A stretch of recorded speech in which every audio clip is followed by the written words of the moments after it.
everybody, this is Jonathan Miller. This is another ride on the Country Roads Take Me Home. This time we are going to actually be going on Route 443 through Greenpoint. We did go through here before when we did the Country Roads Take Me Home Greenpoint, but we're going to start here. I just felt like it was essential. There was some information as well that I wanted to clarify.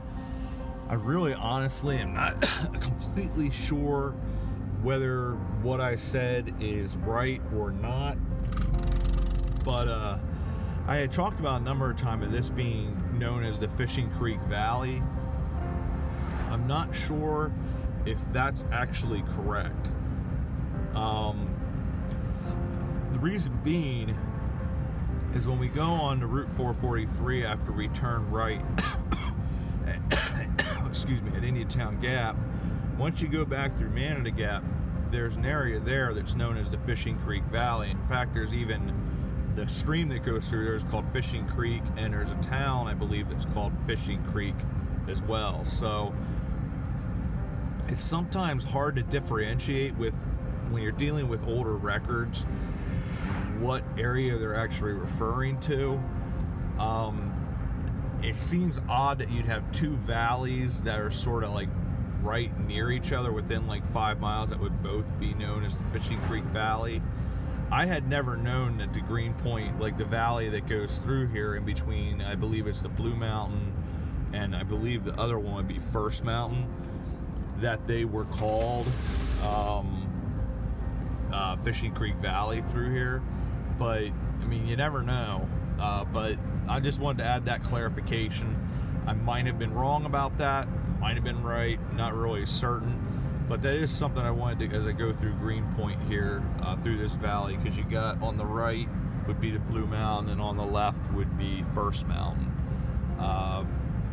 Really not sure exactly, but once again, this is Greenpoint. We visited here a number of times going through number of the places of history back here.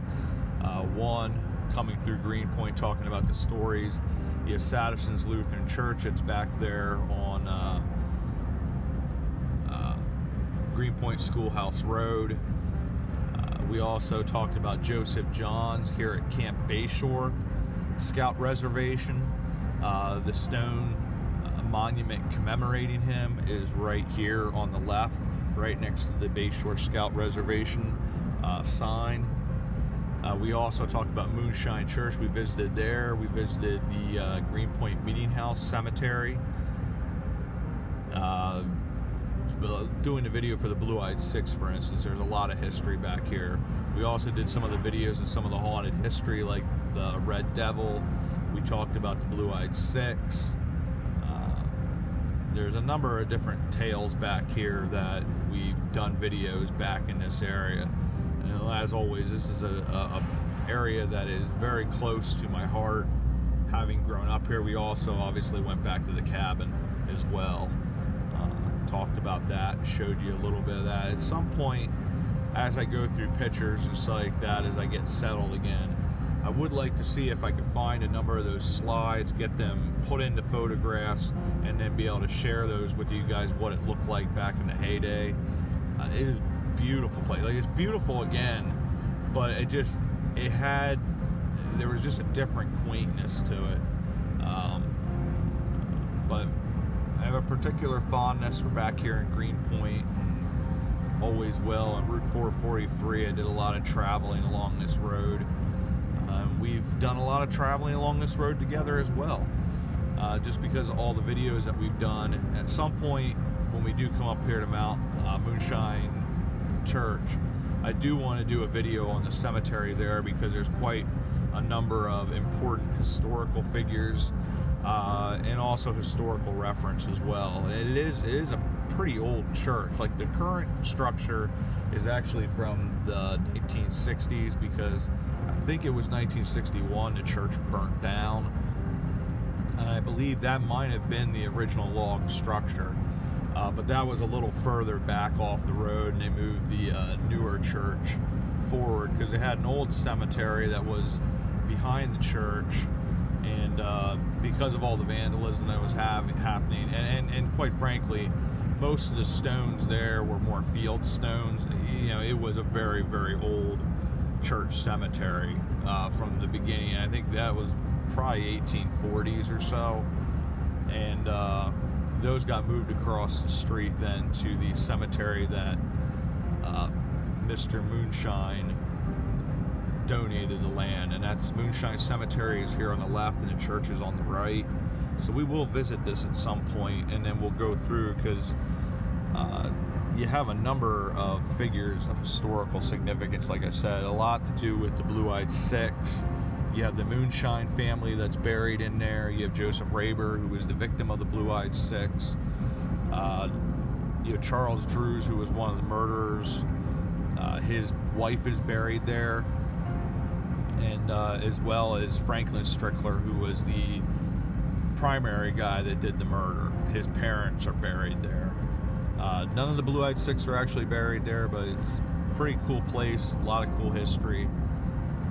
Like I had said before, really cool people. But now we're going into Indiantown Gap, military reservation.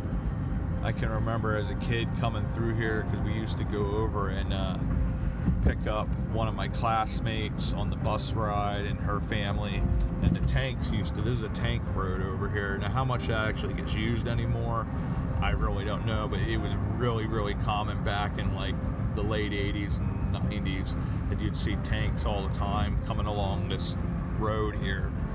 And a lot more military vehicles back then, because it was around, you know, Desert Storm, the Gulf War, and at that time, you know, you had federal military presence here. This has always been a National Guard, like Pennsylvania National Guard base, but it was for quite a while, especially during the periods of war, the federal Army Reserve, I believe, and maybe even the regular Army would have done a lot of training here. So a lot more vehicles, a lot more soldiers here at that time. So it was a much more active base. It was much more open back then too, because now you have a lot of these areas are blocked off, because you used to be able to travel back all these roads. Like back there, for instance, there's a 1,000-yard rifle range. My dad back in the 60s was actually a long-range rifleman, and he would go around to these different tournaments, because they have a couple of them that are like the master tournaments, and he actually beat the top guy in the country here at the Indiantown Gap rifle match, 1,000-yard match. And yes, the funny story about that is he had a friend named Frankie North, and he was a left-hander, and my dad was a right-hander. And we're going to turn right here. And my dad needed a rifle because I think he had some kind of issue with his. So he wound out using Frankie North's left-hander rifle.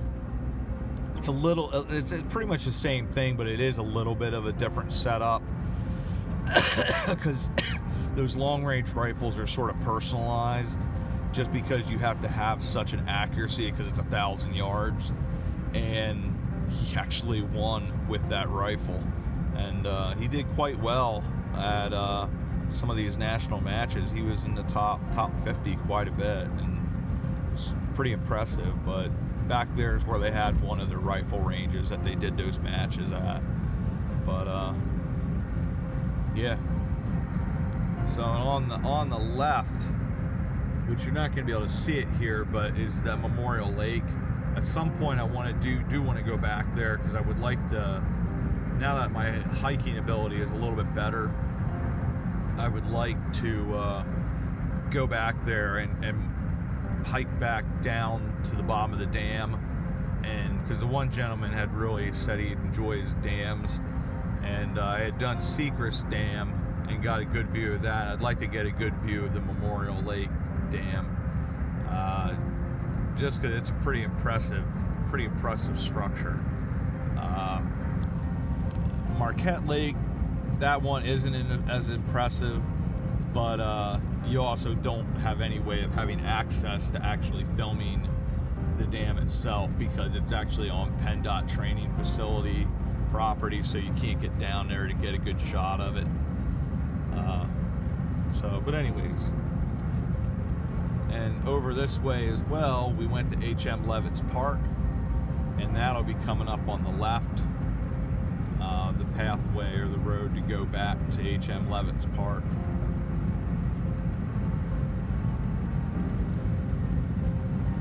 You get a nice view of the Blue Mountain over there.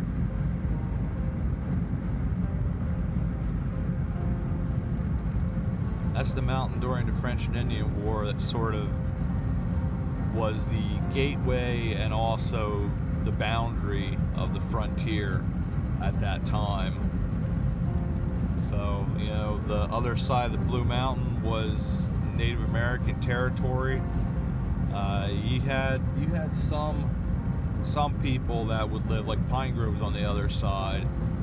The settlers eventually went over, but you know, this was in essence the frontier at that time.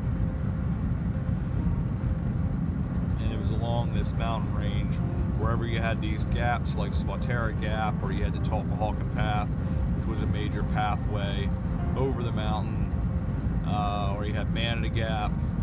Those were places where they needed to have forts to sort of guard the pathway that was through the mountain, where you'd have Manada Creek or the Swatara Creek would come through. And we talked about a couple times like Indiantown Gap, where the Indiantown Run comes through. There's varying stories that there might have been a fort there.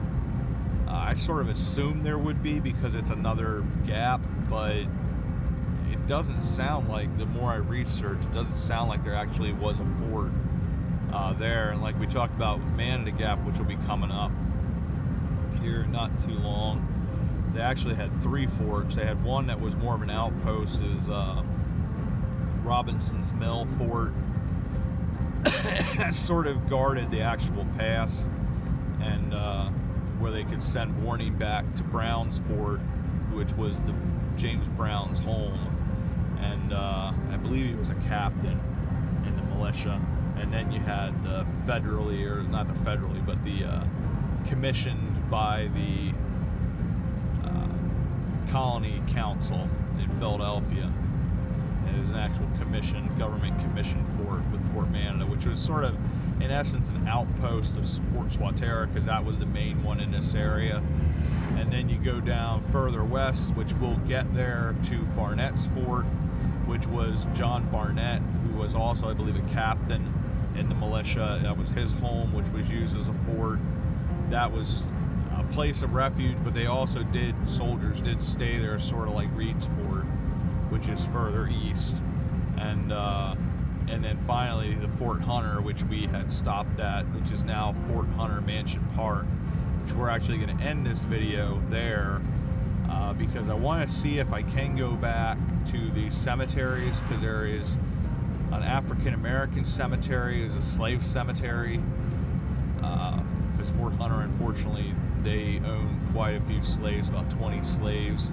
So there is a cemetery back there, and there's also the McAllister Cemetery, which is the cemetery of the people that bought it right after the French and Indian War, and converted it from being a fort to being like a plantation, I guess you could say. Dairy farm, grist mill.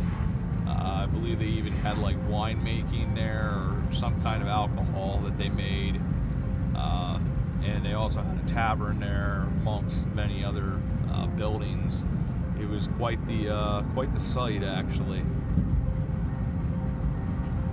But that family cemetery is there, back there. So I'd like to, Cliff had said, I had talked to him about it, and he said if you actually can have access, because I had read that there wasn't access, and it was like a 20-minute hike back there, which even if it's a hike, I may do that hike, just because of how important this cemetery is, or both of them, obviously, and sort of like to check them out.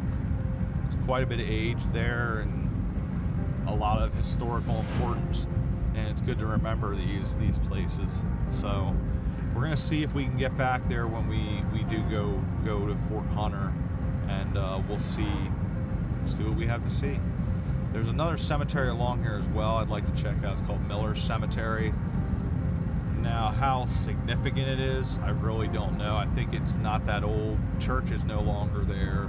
I think around the 1880s is when they took it down. I'll have to look and find a grave, the app there, because it gives you the information on when the church was taken down and what the church's name actually was. But right here is the Fort Manada historical marker. This is another one of the videos that we did. Like I said, there's a lot of history along here that we've already done. We've made a lot of trips coming back through here. It's a really, really cool area, which I am going to show you where that's the location of where Brown's Fort was. Where Fort Manada was is actually where these lions are here on the left side of the road. I believe Ralph Watts told me it's back there somewhere. Now, I don't think there's anything remaining, but it's back in that field, somewhere back in there is where Fort Manada would have actually been. And I believe Fort Brown would have, or Brown's Fort would have been on the other side of the road here on the right, back where that sign was. It would have been somewhere in that area, up above there, closer up towards the mountain. Because he actually had fields and stuff like that, and that was actually where James Brown got killed, is they were taking care of one of, I believe it's wheat fields, and that's when the attack happened, and he sort of got left behind. I think he got killed before they left, but they didn't, in the mayhem, they didn't realize that he had been shot, and then I guess the Indians came back and scalped him and then took his rifle, his shoes, and his coat, and that's when they went back, they found him. So that's where some of the misinformation or just the lost in history, what actually happened, like if Brown's Fort actually became Fort Manada or what happened there. But a lot of cool houses, and this is where we made the left to go back down to the Manada Iron Furnace. It's down a ways, and that's where the church is, where they're also buried the 3 Confederate soldiers. And there is somewhere back there, supposedly there's a cemetery that has the other Confederate soldiers who passed away from like yellow fever or smallpox, because they had it ran through the camp, and you know the conditions of the camp, and then on top of it, it just, you know, so close. This, I'm told, is a sawmill, one of our viewers said, and that I do remember that used to be a sawmill back in the day, a while back. But I remember when my dad and I used to go fishing out here in Manada Creek, it wasn't as in terrible condition as it is now. But at some point here, I'm gonna probably pull over for a second, because I do try to drive a little slower when I'm doing these videos, and I've got somebody that's come up on me, and this is one of those roads that now this is where it gets sort of more scenic and a little more windy. So I prefer not to have somebody behind me while I'm doing this. But so we're gonna pull off here, let this guy by.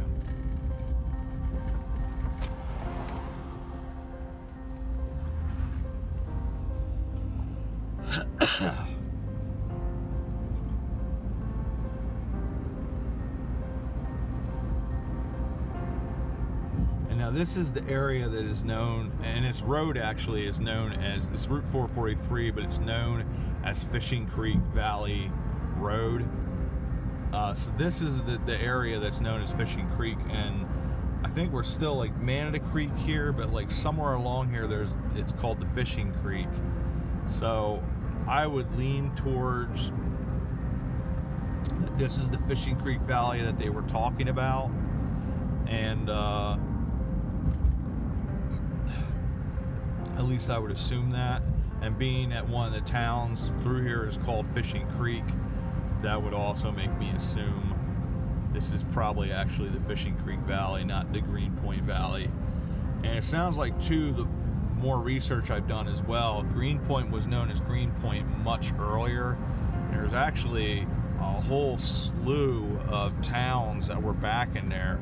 Eventually it all became known as Greenpoint, but for a time, there was like Tomstown, you had St. Joseph Springs, you had Africa,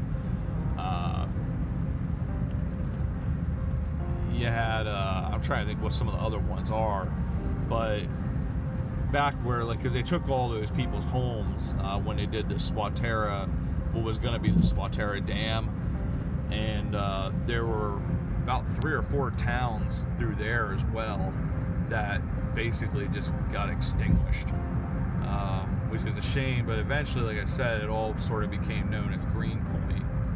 But what the valley itself is known as, whether that was known as Fishing Creek Valley as well, it might be, but I sort of doubt it. But it would be interesting. The shame is like a lot of the people that know that history are now gone. One gentleman, which I'd like to do another series, I'm sort of semi-interested in doing. I just got to figure out how to do it discreetly and make sure I don't offend anybody. But I'd like to do a series on individuals. I talk about hometown history heroes, and a lot of time it isn't necessarily the people that get all the credit, but it's people that do the hard work to preserve history. And there's a lot of different jobs like that, and those people have preserved history for the rest of us.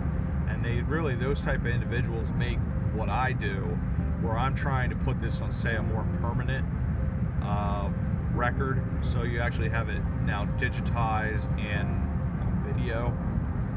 It's made possible because of these type of people. And the first guy, his name was Francis Ditzler. He was actually back from Lickdale and Greenpoint. I think he grew up in Greenpoint, but he lived in Lickdale after he became an adult and got married. And he actually has done a number of the books. Like I just did the Union Forge video. That was off of, the vast majority of my information was based off of Francis Ditzler's work. Now he's passed away for a couple years back now, but I'd like to do a video on him. I'd like to do a video on other individuals. A lot of them are probably gone now, but I would not mind being able to do some videos on them. I'd also like to do a video, talk to Joellen Litz. She's one of the county commissioners here in Lebanon County. She has a YouTube channel as well. A lot of it, she does different history things, a lot with the Bordner cabin. But she's very, very involved with making sure we don't lose our history, and very involved with Bordner cabin, very involved, I believe, with Lebanon County Historical Society and all these different groups. And she's one of those people that is around today that has done so much, and a lot of times I don't think she gets the appreciation that she deserves for the work that she does, because without people like her, these places wouldn't exist. They would have been allowed to be taken away and destroyed, and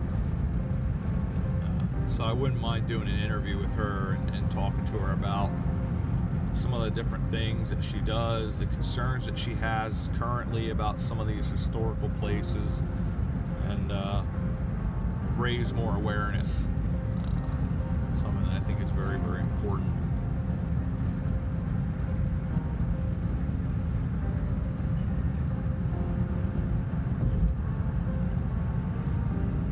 I just did last night my first video of Christmas lights, which actually turned out a lot better than I thought it would. Because sometimes, like, you're doing like a camera like this, the lights of the cars that come at you don't really translate well, and it sort of gets blurry and that kind of stuff. But it actually did pretty well. There's a couple really nice places out there here. It's just a matter of, there's this Fishing Creek.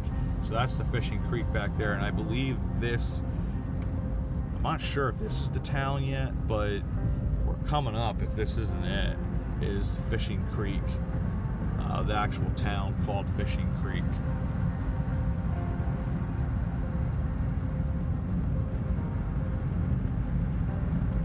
This is actually going to probably be one of our longer Country Roads Take Me Home video, just because it's quite the probably a good 20 miles that we're driving.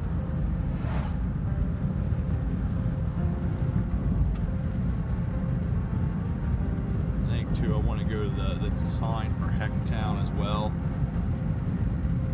They had one of the other, I think the Millbach Country Roads Take Me Home, they had a sign there for that little town that I forget what the name of the town was, but I wish I had stopped. I'll have to stop there at some point when I could do some more videos, and then maybe do a short video, maybe even like a YouTube short for it, just to talk about like these towns have a certain significance to them, importance, and you just sort of wonder what that is, and you know, the fact that they have a sign there is something important.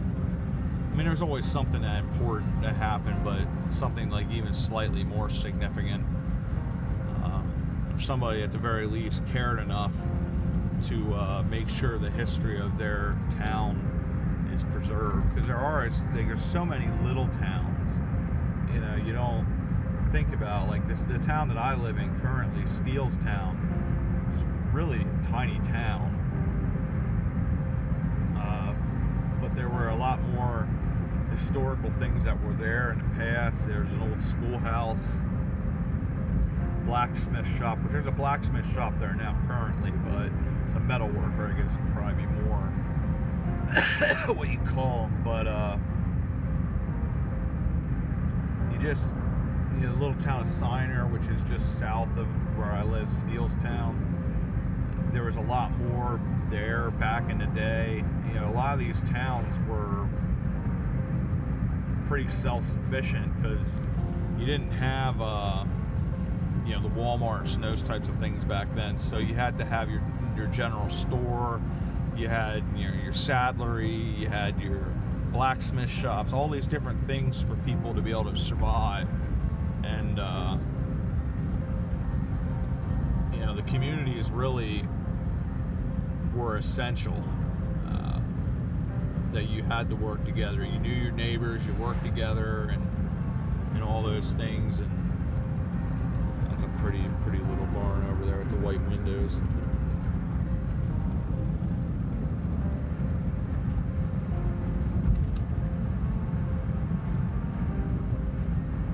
Yeah, there's that cemetery up on the hill there. I want to stop at that on the way back.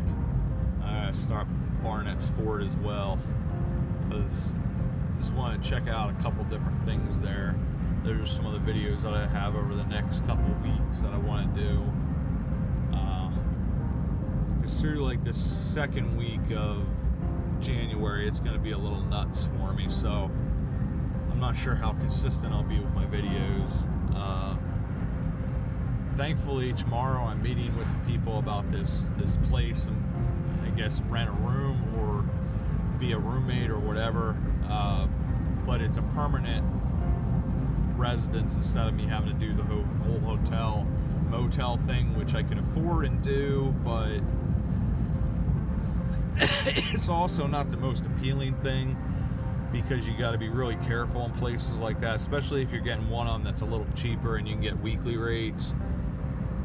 I know the one place that I was potentially considering, wasn't happy about, but some of the people that caretake, they live there and they take care of the cleaning, but they also, there's a lot of drug problems, which makes you concerned, because like all my writings, all my laptops, and if I leave them there, there's a cool little cabin, you wonder if your stuff's gonna wind up getting stolen. And that's sort of, at this stage with everything else that's happened, the last thing I really want is to wind up having what little I do have stolen, especially something of that kind of importance. And I really don't like the idea of having to carry that stuff around with me everywhere I go in my van, just because of the cold this time of year, and even in like the heat and summer. It's just not good for electronics to have those types of differences in temperature, and it winds up ruining something for me. So hopefully this winds out working out, and go from there, and you know, winds out making things a lot easier, a lot less worries that I gotta have and that type of stuff. So you know, anything with change, it's difficult. do the best that you can with it and make the best of it. And it's, you know, it's a time that I'm really sad, because there's aspects of this where you feel like you failed, and you know psychologically deep down that you haven't, but you still feel like it, and you feel to some degree like you're being judged. Because at the end of the day, unless somebody's gone through something like this, it's very hard for people to understand what kind of toll physically the things that happen to me take on you. And I'm really, at the end of the day, I'm the only person that really knows how I feel and how bad my health has actually been.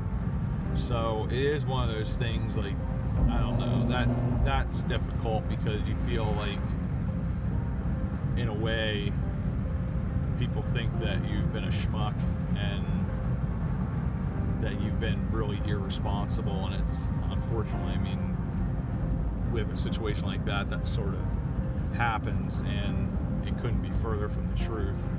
Like, there are things in hindsight, if I had realized how hard disability actually is to get and what kind of process this was actually going to be, and in a lot of ways it was going to be a waste of time, I definitely would have changed the way I had done things, or how I approached this, because I wouldn't have wasted my time. I would have tried to find something, which even that's sort of difficult, because those first couple months, there's nothing I could have done. Like, physically, I just wasn't capable of doing much of anything. So, I don't know. I mean, it is what it is.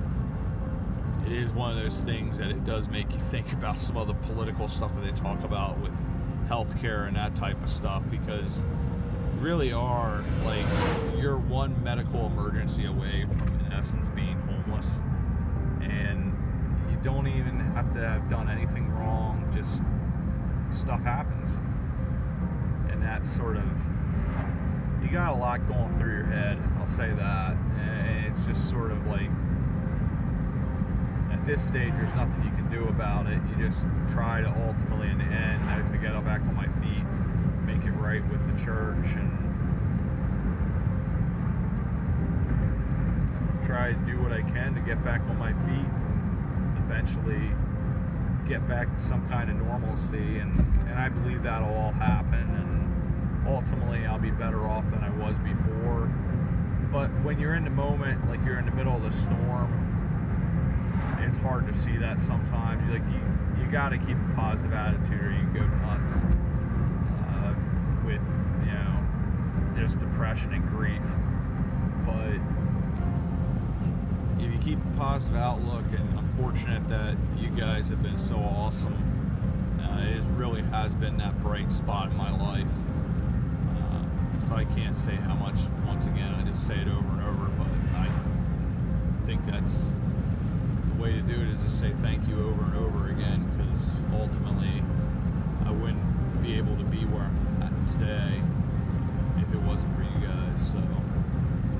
So you just make the best of it, and you keep on moving forward, and, you know, hopefully over time, hopefully different things will work out. I'm still hopeful with this Londonderry Village job. A little nervous about that, but I'm gonna wind up signing up for like DoorDash and some of those things, and go from there. Because like right now, it's, I think partially the vaccine thing hurts me. There's a number of things there that cause problems, which by the 12th, then I'll be fully vaccinated, so that shouldn't be held against me anymore. But it's life. You just try to figure it out over time and go from there. So, and we are now coming up on, I believe it's Front Street here at the Susquehanna River, and we'll be coming up to Fort Hunter here shortly, and our video will then end. This is Route 43, and that's the end of it apparently. It's at Fort Hunter Park and Fort Hunter Mansion and Park. Well, check both ways, make sure nobody dies. And right up there, that's the Centennial Barn.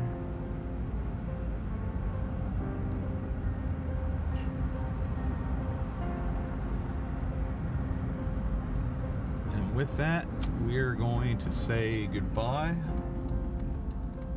We're going to head down the road here, and we're going to see if that pathway is open for us to go back. That's the tavern, the original stables. They have the Everhart bridge, covered bridge over there.